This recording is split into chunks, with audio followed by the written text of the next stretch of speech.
जला दिया शजरे जां के सब्ज बख्त न था।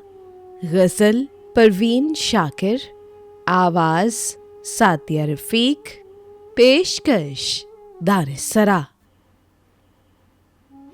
जला दिया शजरे जां के सब्ज बख्त न था, किसी भी रुत में हरा हो ये वो दरख्त न था। वो ख्वाब देखा था शहज़ादियों ने पिछले पहर, फिर इसके बाद मुकद्दर में ताजो तख्त न था।